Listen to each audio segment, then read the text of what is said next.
Hello and welcome everyone to this thought-provoking panel discussion today. In this engaging panel titled Quality in Digital Transformation, we have brought together a diverse group of industry leaders who have navigated the complex terrain of digital transformation. These experts come from various organizations, each contributing a unique perspective on how quality plays a pivotal role in the digital landscape. So let me quickly introduce our panel members to you, and let's get started with the discussion. Our first panelist is Anish Ohri, a technology visionary and director of quality engineering at Trepp, with a rich background in software engineering, product management, and business strategy. His profound expertise spans across industries and from publishing to finance and beyond. Next in our panel is Manish Mitra, a quality engineering enthusiast who has mastered the art of crafting quality software. His dedication to open source platforms and emphasis on shift left and shift right strategies make him a trailblazer in this field. Moving on to our next panelist, Todd Lemons, a software quality assurance visionary with over 2 decades of experience, advocates for a test early, test often philosophy, something that we have always heard from him. His focus on empowering testers and creating an enjoyable work environment sets the stage for excellence wherever he leads. We also have Robert Gonzalez, Vice President of Engineering at Sugar CRM. He's a leader driving innovation within the CRM domain. With an unwavering commitment to excellence, Robert shapes the development of cutting-edge products that set new industry standards. We also have Seema Prabhu, Director of Quality at Huddle.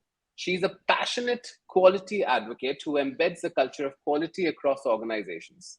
Her leadership, sustainable processes, and agile expertise have earned her a well-deserved place among industry's leaders today. So this is our panel for this evening. And let's start this discussion from the word go.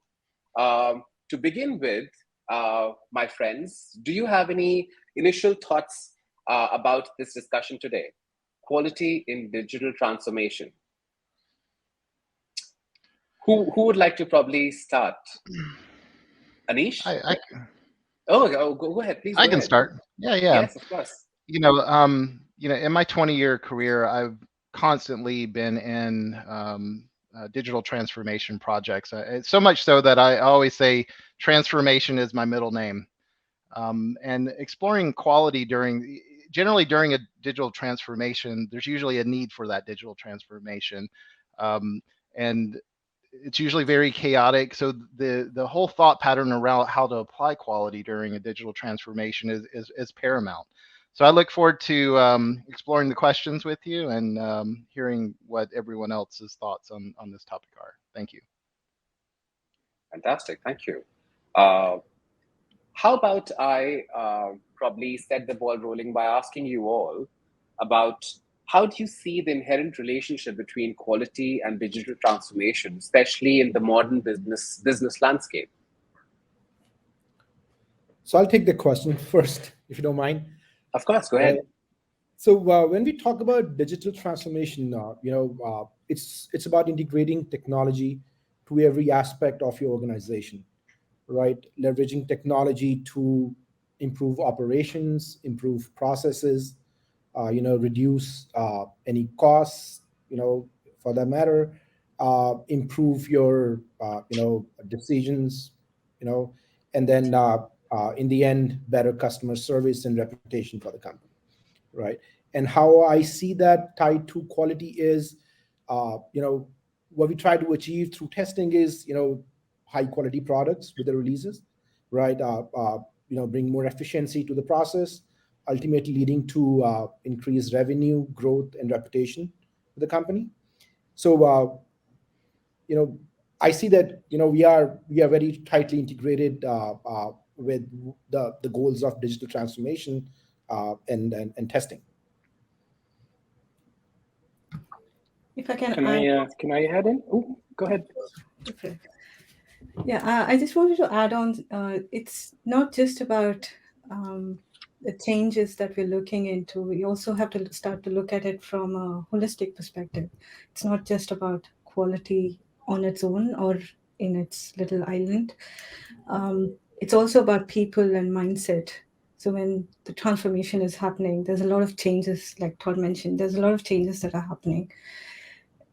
Those changes we can only do when we not just focus on technology and tools, but also on the people who are going to use this technology or going to use this tool to make it much more useful. So that becomes really critical. Thank you, Seema. I think that was insightful. Does any one of you also feel that the relationship between quality and digital transformation has a larger objective? I think Anish did mention about revenue growth and reputation of the brand. What are the other things that you guys could probably add to it as an objective, of having a better relationship between the two? So there's a sort of symbiotic relationship between your digital transformation initiatives and quality, right? So anybody that has ever worked in tech knows that you actually work in digital transformation pretty much all the time, because nothing stays static. Everything moves and moves forward. And one of the things that you notice is quality kind of drives innovation and transformation, but then that same drive forward drives your quality initiatives as well, right? As you grow, there's more to cover, there's more to test. And that's not just in the product space, it's in the fullness of your business, kind of what Anish was talking about, right? It's not enough to say, hey, my product works, so it's quality. It's, are we selling it right? Are we addressing the proper markets? Are we doing the market research that says that the decisions we made are good? There's a lot more to quality than a functional product, so to speak. And while we do emphasize testing and coverage of that product, the quality aspect of it drives those innovation and transformation initiatives, and at the same time receives from the success of that additional investment and additional drive on the quality side of things. Thank you. Thanks, Robert. Todd, do you have something to add to that?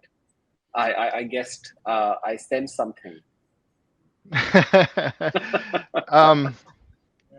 agree with a lot of what Robert said there. At the end of the day, it's about the quality is in how the customer or the end user feels about how the transformation went, and a lot of it is, which we're going to talk about in the next, a little bit later, is how the projects were defined, how you verified these things with all the different stakeholders, how we validated the requirements, how we tested it, how we deployed it, how the feedback loop basically from beginning to end. All these things, quality is a piece of every one of those components, and the synergy of it all is what helps the digital transformation become successful. Thank you. There's another something which is which comes up as a question in when we talk about digital transformation, is the challenges that arise in maintaining quality standards, and how have you all kind of tried to address them in your own perfect fields and ecosystems? And Seema, do you want to start this one? Sure. I think in order to maintain, so first of all, digital transformation is about change to the business processes to make it much more effective and efficient. Now, quality processes is about informed decisions that we take, and that comes from the relevant data. And do we have the relevant data to start from? Do we know the why? Why are we doing this digital transformation? What problem are we trying to solve? Once we have that, then that becomes a good, solid starting point. But if that is not addressed properly, then there are gaps that start appearing. It's also about change in processes, which means the team needs to be on board with these changes. It also means a change in mindset in the team. And lastly, it's about communication. So with all the changes that are happening and us being remote, working across continents in most organizations, it becomes really important to have that communication channels open to be able to keep everyone up to date across time zones have proper documentation in place. And these are some of the challenges we see often. Yeah, and Thanks. just to further, Seema, I mean, when I think about, what standards you have and how do you maintain quality, you have to divide it into certain components. Number one is during the requirements phase, and a lot of that is just engagement by quality or the quality professionals to ensure that we're building requirements, whether it's user stories or BRDs or whatever the case may be. We're building it in a way that can be tested, and we're asking those questions up front and early. During the development phase, it's all about transparency. So do you have the tooling in place to capture the data so that you're able to generate a report quick enough so that whenever management asks a question, you can generate those reports in a very timely manner, and they can't poke holes in the data that's there, so that you constantly get you can get a very broad view of how the digital transformation is going, in a very quickly and transparent and trustworthy manner. When you get to the point where you're actually deploying, when you get to the change management side of it, that you have the right feedback loops to ensure that whenever feedback comes in, addressing problems with how come we didn't catch that, and really correcting yourself so as you're iterating through the digital transformation, you can keep improving your quality practices. So that there's a whole bunch more to the topic around the tooling and how you instrument all these things like use of code quality tools like SonarQube, security scanning, ensuring all this stuff is being handled up front so that you potentially can't run into quality problems down the path. And then of course automation, to speed up how fast you can test all the projects that happen during a digital transformation. So you're able to automate, you're able to run regressions very quick, and you're able to provide not only transparent information, but very quick and speedy information using instrumentation and automation. Thanks, Todd. That was great. I think people must have really taken note of the things that they should keep in mind and how they could be tackled. And I think there were some interesting insights about what tools and at what time and at what part of their journey they should be added. Seema, any inputs there? Do you want to add something there? Yeah, I think Todd was spot on. There's a lot of relevant things that needs to be done in different phases throughout the transformation.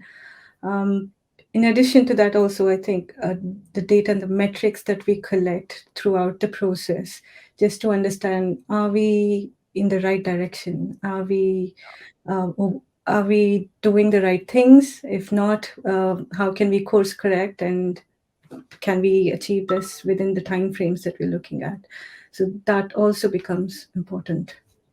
Regularly analyzing the data and the feedback that we receive. Thank you. Yes. Something which is a very vital aspect of digital transformation is user experience. And with that, I would really want to urge you guys to probably talk about how user experience, and post-digital transformation. So what is the forefront of user experience? How do you ensure a seamless user experience? And the essence is digital transformation. There are things that we would want to do, or probably we would want to highlight. Manish, would you like to take that? Yeah. So, well, thanks, Sahil, for this. So customer is God, right? This is what I've been taught all through my career, right? And being a quality engineer, I think keeping customer in your mind is very, very important, right? Now that ties back to this particular question. The reason why I say that is when we think about any seamless user experience, right? We think about user-centric designs, right? Is my application been, was there a usability testing done or not? More often than not, right? We do a lot of automation testing, and there's a case wherein if your there's a case where your application is not usually not visually perfect, or it's not visually nice. It might look, the automation test cases can pass, right? But it does all that jazzy clicks and goes through the transaction, but it might not be visually perfect. And at the end of the day, if it is not thought from a customer perspective, not visually right, you might end up losing customers and building a very not a very good product, right? So that's one. The second part of it is very, very important these days, is about data security and privacy, right? We most of us think that, hey, we build an awesome based application which is doing a lot of things, but it kind of takes away your there's not much of data scrutiny that has happened. Maybe your data might be used somewhere else. Like, if somebody can really hack your application, get data out of it, and do put your data into dark net and get a lot of money out of it, right? So that's another one. So and the third part of it is of course around privacy and accessibility, where people across the globe are actually keeping more eye towards privacy. And of course, we need to make our application accessible to all. So I think these are some of the things that we need to really keep in our mind while designing our applications, and of course, while testing it as well. Thank you. Robert, would you like to add to that? Sure. So when you think seamless user experience, right, you think no friction or low friction, right? So generally speaking, if you're shooting for that low friction, no friction type of experience for your users, transformation has to happen gradual. Nobody likes a jarring experience. Nobody likes a shocking experience. You don't like to come into an application in one state, have an upgrade or a change, and then the next thing you know, it's a completely different product to you, right? That's one way to very quickly push your customers away.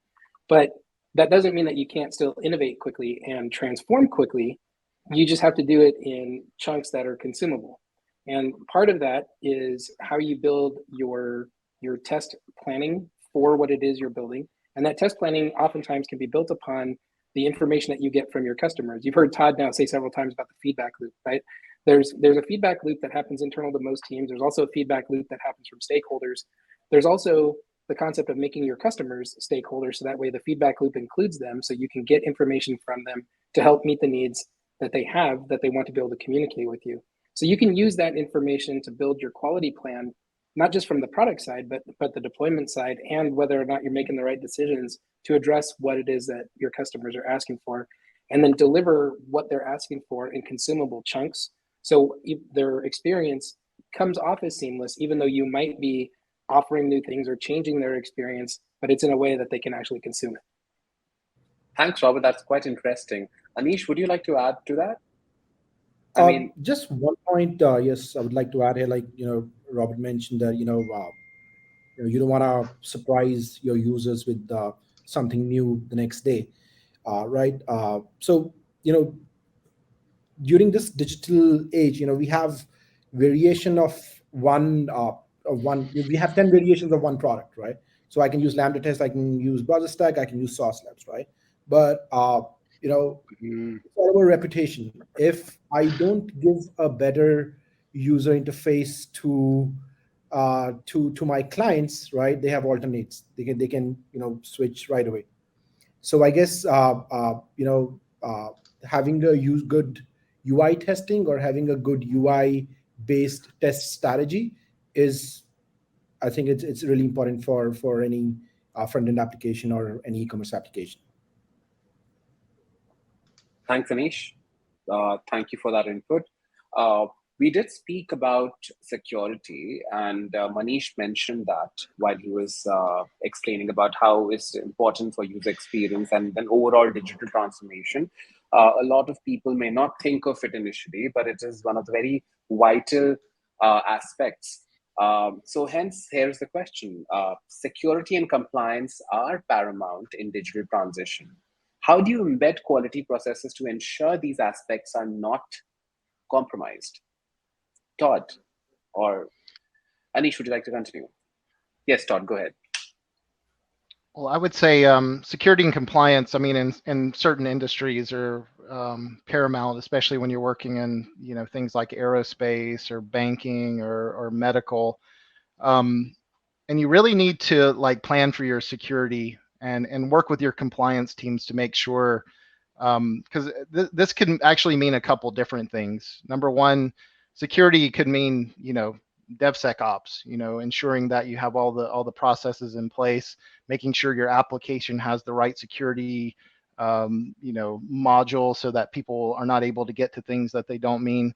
Compliance usually means, are we meeting government regulations for these things?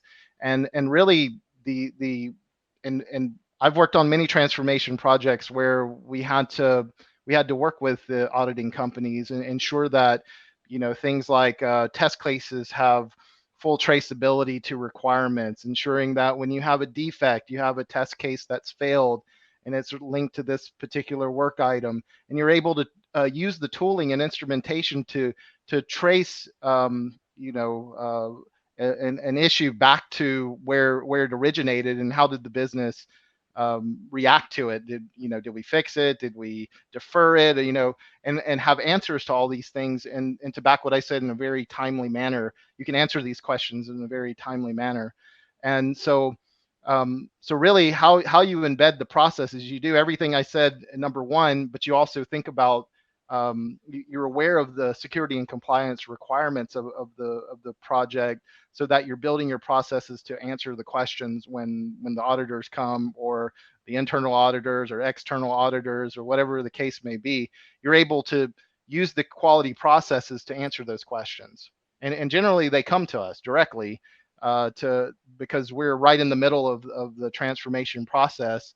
And so we can tell, what happened on both sides of the, from where the idea initiated to what happened to it once it went to production. So really it's about setting a good key foundation in your quality processes so that you're able to address any kind of security and compliance issues early and answer questions quickly. Thank you, Todd. Anish, I did see you and Seema nodding, but why don't you go ahead, Anish? No, I echo what Todd mentioned about how we have to have a foundation around security from the start. I would just like to add one more thing is having some penetration testing, some threat modeling in place can also help us kind of mitigate these kind of issues in digital transformation. Thank you. Seema, did you have something to say? I saw you really agreeing to what Todd was speaking about. I was. So I think when Todd was mentioning about security and compliance, it was more software related, and I'm currently working in software plus hardware. So it's not just security from DevSecOps plus compliance from a hardware perspective also becomes really important, which means testing, the quality processes starting much earlier, and knowing what needs compliance, what needs to be sent for compliance from regulatory organizations. That becomes really critical, especially for timelines of the project. So that's what I was thinking. Thanks, Seema. Manish, not to put you on the spot, but you've been smiling. Yeah. Yes. So the reason I smiled, because I think Seema kind of touched a little bit on that as well. We heard this term called DevOps, right? Which is everybody knows about it, right? Then slowly there was a transformation, which we went to a path of DevSecOps, right? The reason of the transformation of putting security before, right? And now we have MLSecOps, right? We have also machine learning, security, ops, and all this stuff, right? Yeah. The reason why security has become important is we need to move it as much left as possible. So there are companies like Sync and Orca and all these companies, which what they're trying to do is they're trying to ensure that the security, like what are the libraries that you write the code in, right? Those are well tested well before in your pipeline, rather than actually testing it at a later end of penetration itself.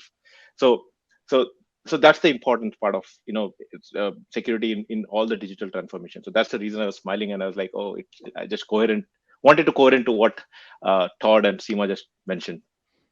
Oh, okay. Thank you. Robert, there is something that you might be interested to answer for me, and this is how do you and I'm taking this conversation a little off the track that we've been following, and I want to bring this to a data-centric conversation now. So How do you leverage data-driven decision-making in managing quality and performance during digital transformation? Robert, would you like to take this? I would, actually. That's a great question.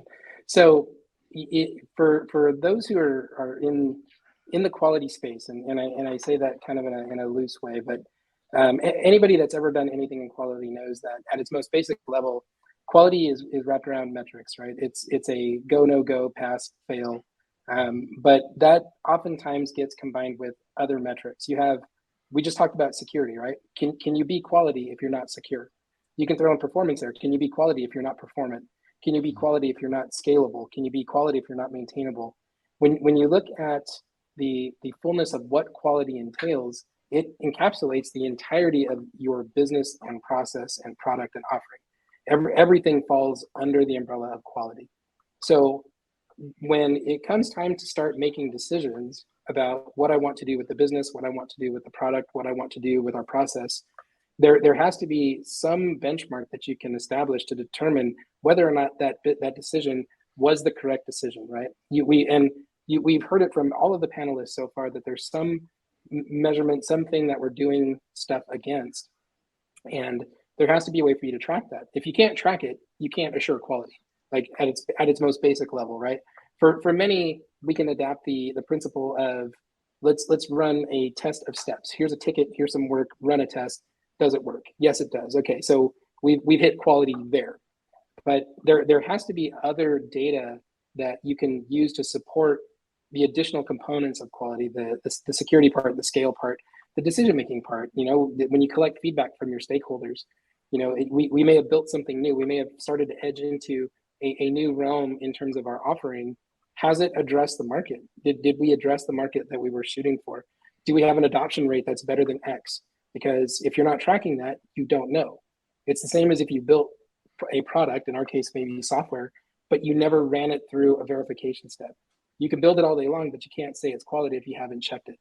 So when it comes to making data-driven decisions and then using that data, that becomes kind of central to what becomes quality for you. It's quality if it performs in this time frame. It's quality if there's 0 low, 0 high, 0 medium, 0 criticals in your security report. It's quality if you can configure it the way that you didn't think about, but it's still configurable. Those are the data behind making sure that quality is always front of mind. Thank you. I think that's very, very insightful. Anish and Todd, I mean, we have spoken in the past about how data and how quality assurance has really helped you to take decisions for your own work. Would you have any thoughts about this?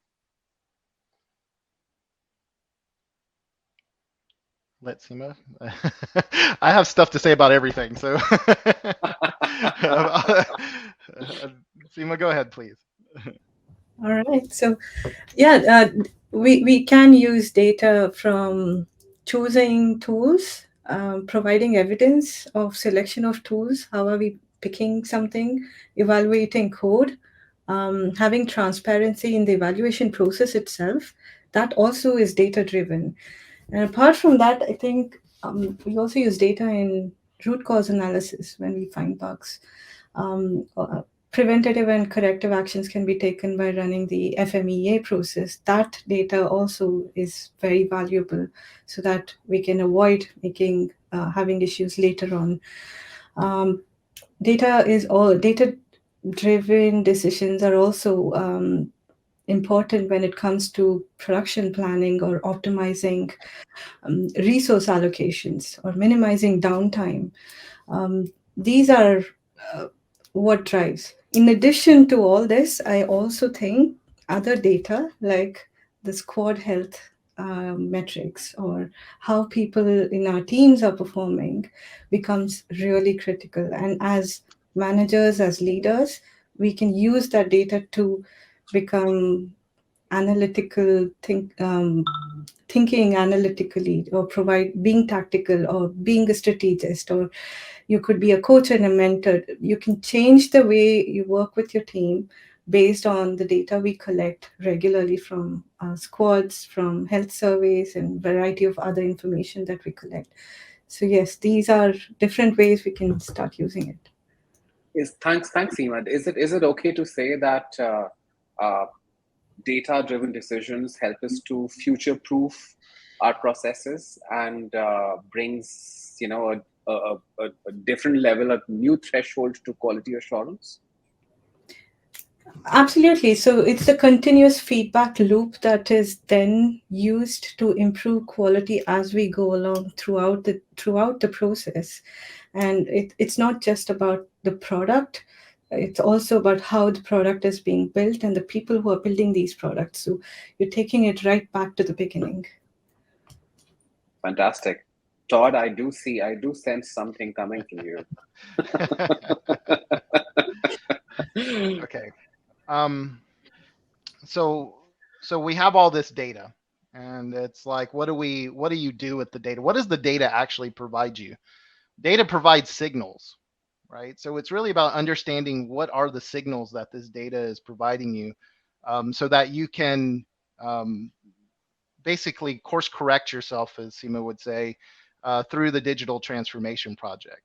And really it's about, number one, instrumenting the process so that it'll produce data, determining what the data means so that it'll provide a signal to you to understand, so you'll understand the decision-making point, and then basically publishing that data so that people and discussing it. So the worst thing that I've ever had is setting up all these things, collecting all this data, and nobody look at it to make decisions. Like that's probably the worst thing that could ever happen. So it's very important to make data-driven decisions, because software does not have feelings, and a lot of people try to make their decisions based on emotions and feelings, but really when it comes down to it, if you have the data, you can make smart decisions that will affect basically all the overall performance of your digital transformation. So I think that's about all I have for that one. Thank you. Thanks. Manish, did you have to say something? Oh yeah. As Todd said, right? So I have to say on everything, but I'll put a different lens on this, right? So I'll put a lens of what, like as Todd mentioned, right? What we do with the data.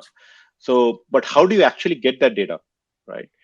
So like in our organization, we are a small startup kind of a space wherein we use a lot of A/B testing kind of experiments. It's more of experimentation to identify the trends and analysis, right? How our app, how customer is using our application, that gives lots of insights, right? So that's something which we do.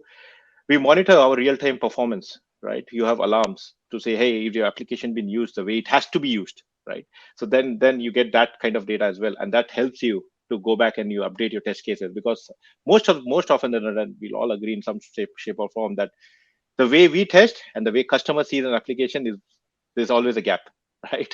And that's where it leads to incidents and things like that.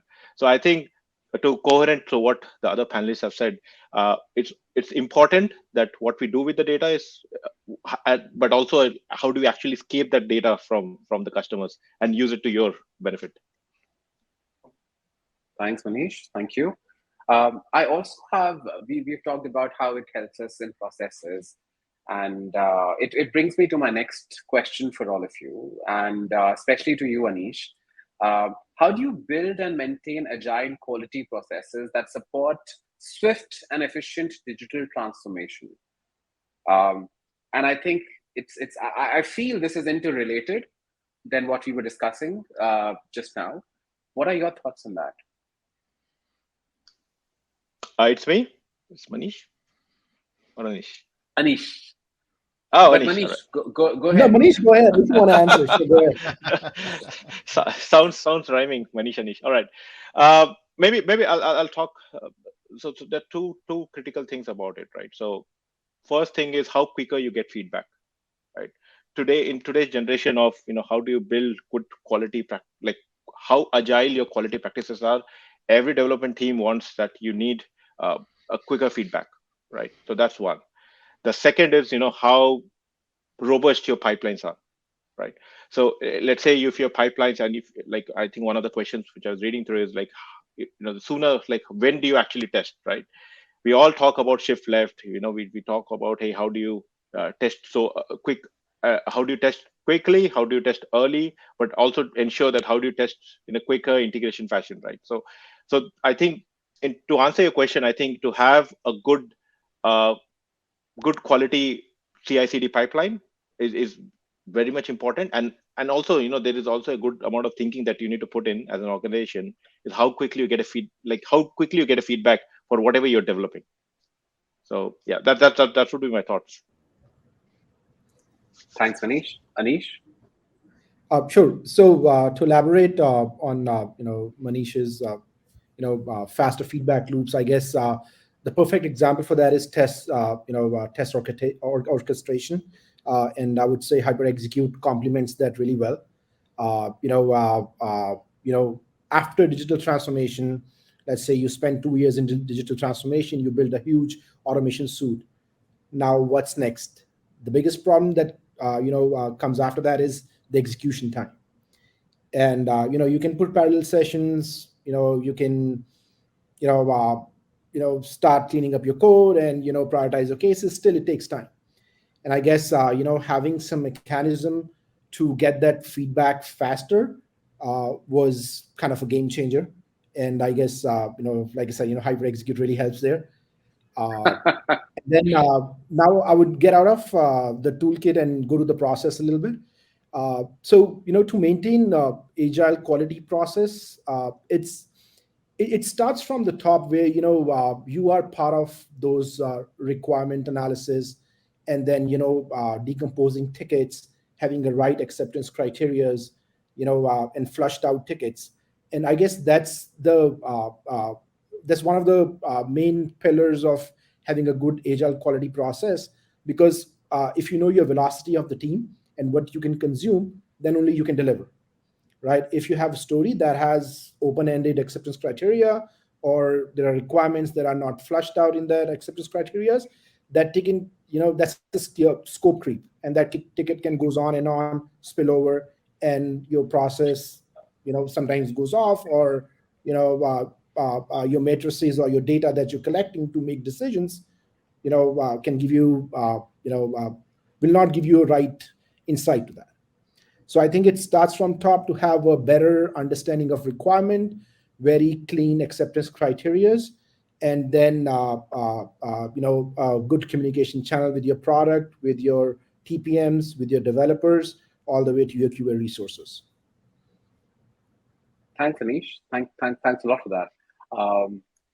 Before I ask a few questions that I do have on my agenda, let's jump onto a few questions from the audience. I see some very interesting questions being raised. There are two people who are asking the same question. You all will see this in a few minutes on your screen, but I'll read it out to you guys anyway.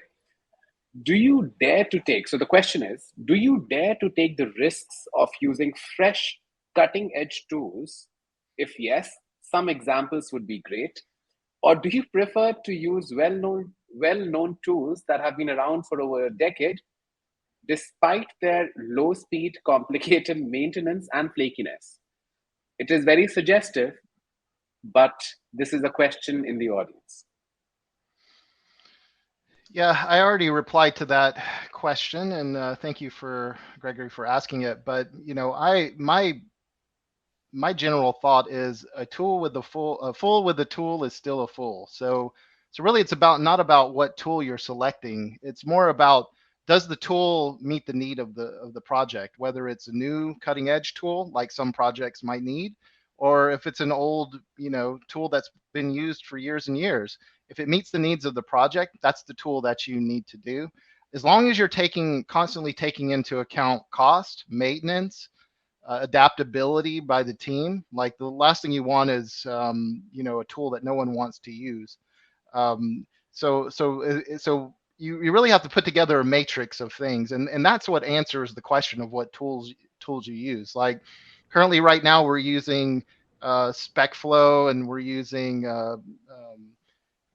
Playwright and, K6, like we're using tools that are pretty much new to the landscape, but really it meets the needs of our projects because we're, a bunch of C# developers, we're in a Azure environment. So you want tools that kind of like fit the ecosystem, and you only stray from that if there's no other solutions. So I typically try to keep everything in sync with what will, number one, solve the problem while taking into account the other aspects of maintainability, cost, adoption, and all the other things that you need to think about.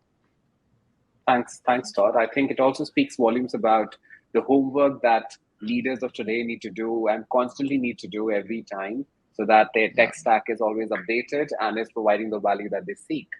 And the other thing is a tool that can support you as well. I mean, that's one of the reasons. I mean, I love using Lambda Test is, they support their customers really well. So you want to take that into account as well. Yeah. I'll take my advertising pay shortly.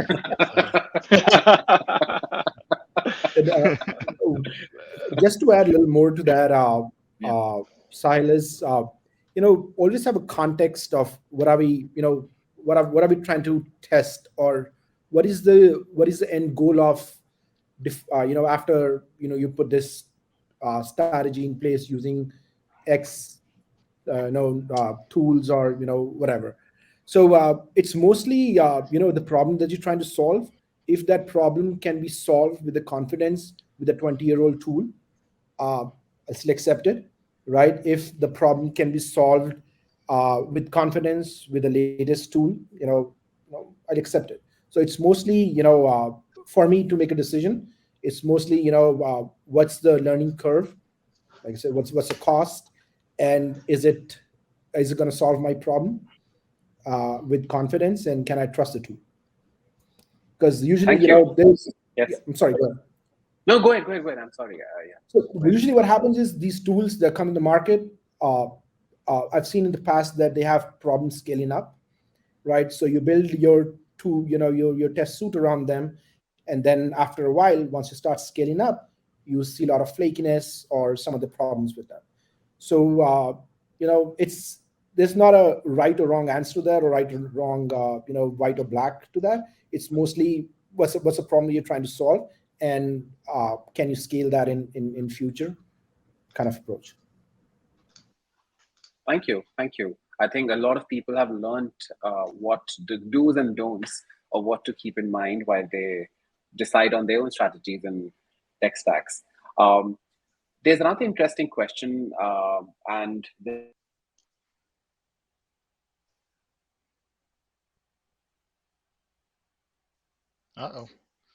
Sahil left.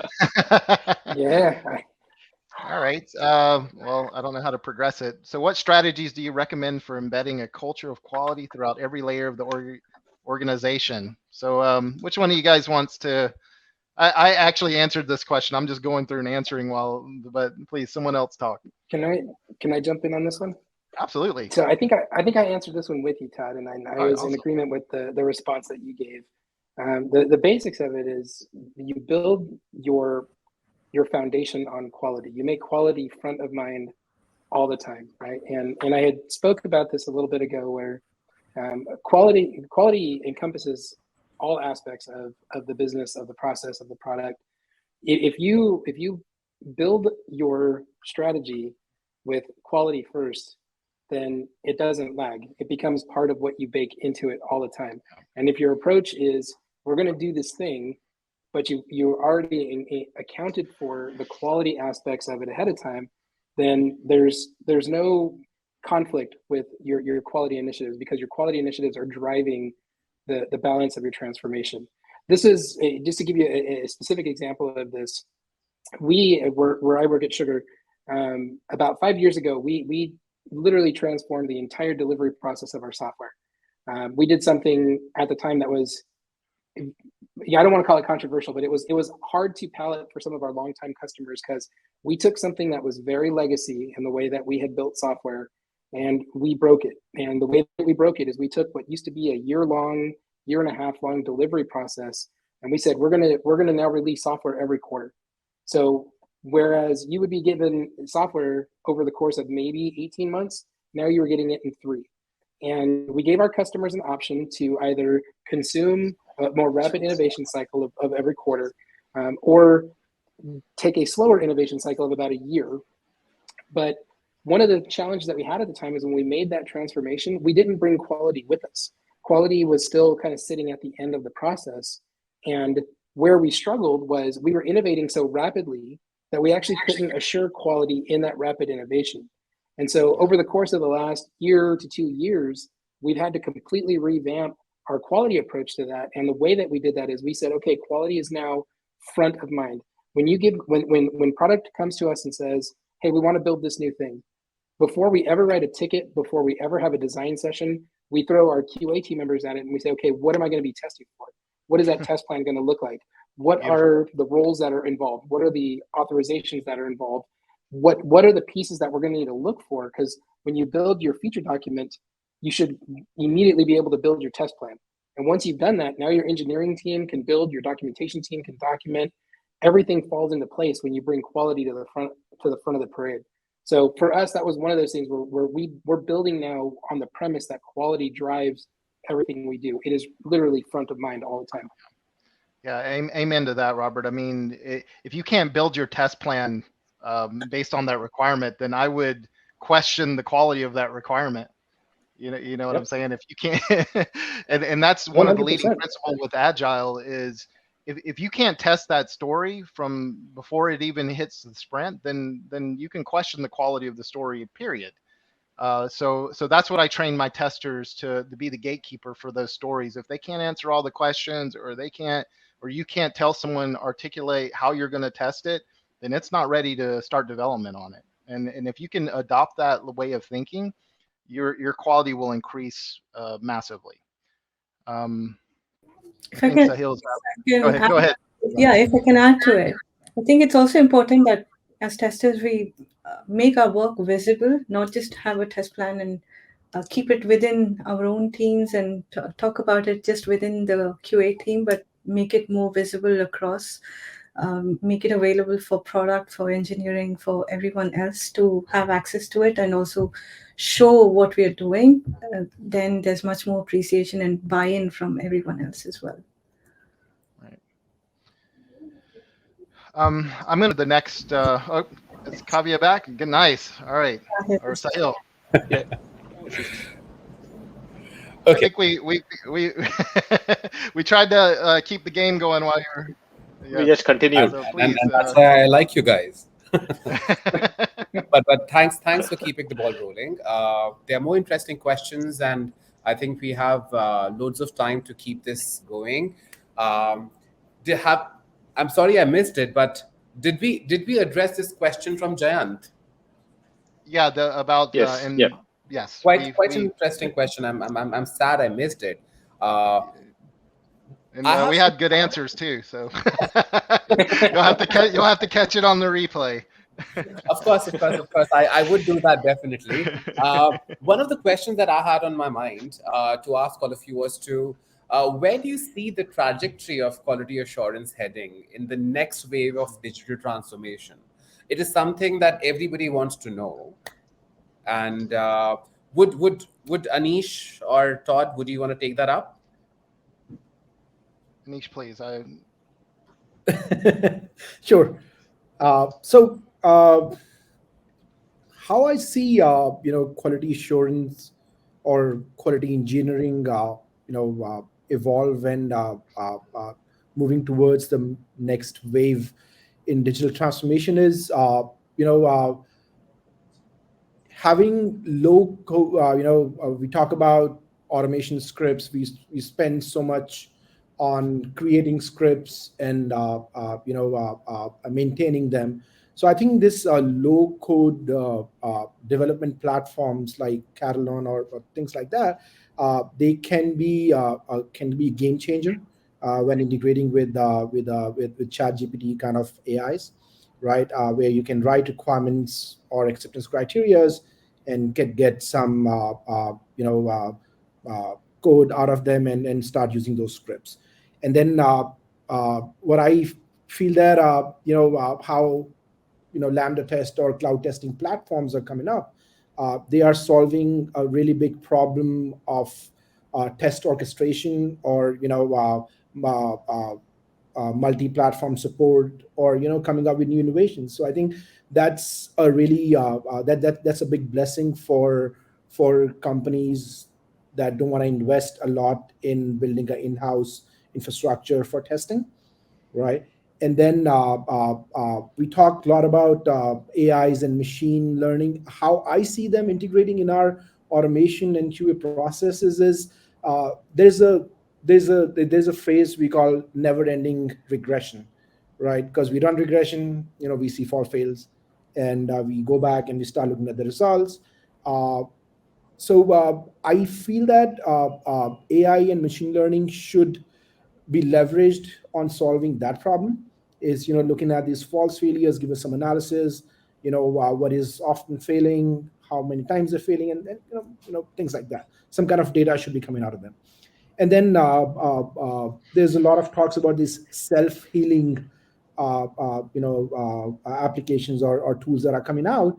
And when I looked at them, they're good, they're solving the purpose, but again, they are making our feedback loops very making them really long, because they have to analyze the whole page, get all the elements, your script executes, you fix them, stuff like that.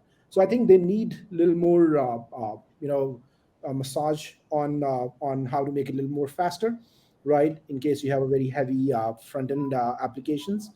And then like I say, more of a context-driven testing. I feel there is no we had white box, black box, gray box, and then we had TDD, BDD, and all that stuff, right? So I think it's how I see that moving towards is the context-driven. There is no people or companies these days are more towards data-driven, or trying to get data, or trying to sell data, right? So having a toolkit, having automation around the context of what are we trying to achieve, or what are we trying to address, and what are our customers. I think that's where we are heading, and I see that that might be the next phase of might be the next phase in digital transformation. Very well said. Do my other panelists have something to share? I think it's quite an interesting statement and some opinions shared by Anish. Robert, do you have something to say? I have something to say, yes. So as we've said a couple times now, and you've heard it from a number of panelists, my opinion on this might be a little strong, but as innovators, if we are doing what we do right, the trajectory of QA and quality is forward, right? Quality needs to be moving forward, and it needs to continue to become the center point of the things that we do, because driving all of our initiatives from the quality angle makes quality a first-class citizen, and it doesn't become an afterthought. It doesn't get struck by legacy. It doesn't become a pain point. It doesn't even really become like a budget item. One of those things that you have to fight over, because it is the driver of everything that you do, right? If there's one pain point that I've experienced, it's related to the story that I just told, is that movement from not being front of mind to making it front of mind, that's kind of painful, kind of expensive, sometimes requires you to massage your board of directors a little bit and get investment for things like that. But once you get there, you don't have to do that anymore, right? So if we're doing what we do correctly, we as leaders, we as innovators, we're bringing quality to the front of the discussion, and we're building everything upon that premise, so that way that never becomes an issue in the future. Thank you, Robert. Strong opinions, but quite insightful, I must say. I do see Manish smiling again. Yeah. All right. maybe I have some opinions as well, but I'll leave people with thoughts, right? So it's just not about talking through, but I'll leave people with thoughts. If you think about the generation where we are in, we started with application development way 15, 16 years, maybe 18 years back. Then we had a phase of Bitcoin, and we had blockchain technology for a while. Now we are in a GPT AI world, right? One of the big questions that has come out in the world was ChatGPT or these AI trained models are going to take away jobs of people, right? But one of the things that people are still asking is how to test these models, right? So people don't know how to test them. So what I want to leave with the thought is quality engineering is going to stay, and it has to stay, irrespective of whatever technology has come and gone. But somebody has to test them, right? The whole reason that AI has not been conferred or been accepted is because we don't know what their outputs are. How it's going to behave. How effectively you can test these models, right? So there is lots and lots of open areas. They are still there. So this is just a general thought for everyone. So yeah. Thank you. Thank you, Manish. And that was also very reassuring for a lot of us on this discussion, as well as in the audience today. As now we are close to wrapping up the discussion, there's a question that I want to ask all of you. What's the key piece of advice you'd like to give businesses about maintaining quality during their digital transformation journey? And I would really like to have everybody can share a little piece of their opinion on this. I'll kick it off. I mean, and this is not mainly to the businesses, because as Manish said earlier, digital transformation is coming, whether or not people want it or not. But really, my message is to the test community out there, making sure we're building leaders that understand what quality is about and are able to be that voice inside the boardrooms, to be that voice with the development leaderships, to ensure that we are building quality from the top down, as Robert would say. Without that voice, basically no one will be able to apply quality in that digital transformation, because it's not accounted for, it's not a part of the culture. So really, it's about building leaders in the testing community that will go out and advocate for quality as far left in the process as possible. Thanks, Todd. Thank you so much. Seema, would you like to add? Yeah, sure. So with digital, like Todd just mentioned, transformation is happening all the time, and it could be to reduce time to make products much more efficient, or boosting speed to market, or it could be improving customer experience. Now, irrelevant of what the need is, it's important to understand or define the impact that this transformation is going to have on the business. Once we understand that, put the customer on the forefront, we will know how are we going to achieve this, and what does quality mean to that end user, and then work our way towards that. Thanks, Seema. Manish, would you like to add too? All right, two things which I want to really talk about. One, I think Seema just touched upon, is think about a customer, right? How your application or whatever app or whatever you're building, think from a customer point of view, because customer is God, right? So that's very important as quality. The other part is which I really like to talk about is not to give a watermelon status. So watermelon status, what it means is it looks green from outside, but it's actually all red inside, right? So as quality engineers, we have to be as open as much as we can. As Todd mentioned, go to those boardrooms and talk about the status, and be bold and to be strong to talk about it, and not to give out a watermelon status to the company and to the customers. Thanks, Manish. And Anish? I think I touched upon this already. It's just, one piece of advice is, digital transformation starts from the top of your process. And if you if you miss that part, I guess it's it's not going to flow through smoothly all the way to the downstream processes, right? Starting from your requirement, starting from the problem that you're trying to solve, starting from the customer you're trying to target or the product that you're trying to sell. I think quality should be part of all those discussions, and have that as part of digital transformation at every step. Thank you, Anish. Did we lose Manish? Oh, well, he's there. Robert, would you like to add something too? Sure, and hopefully I can stay on. I've been getting booted. I apologize for the rapid disconnect, reconnect. So if there's one thing that I can leave you with, it is everybody here has offered some extraordinary wisdom in the way of quality, right? We heard the term test early, test often. We heard the term that the user is God. I've pushed on or even evangelized moving quality to be the center of focus for everything we do. As often as we can, reminding our teams, reminding our executives, reminding our leadership that quality is a driver. Sometimes it is the driver. And to Manish's point, when he says that the user is God, the user is also your tester if you don't test. And there is nothing worse than delivering a product and having an issue discovered by one of your customers because you didn't think to cover that somewhere. And now confidence in your product, in your processes, in your business is now called into question, right?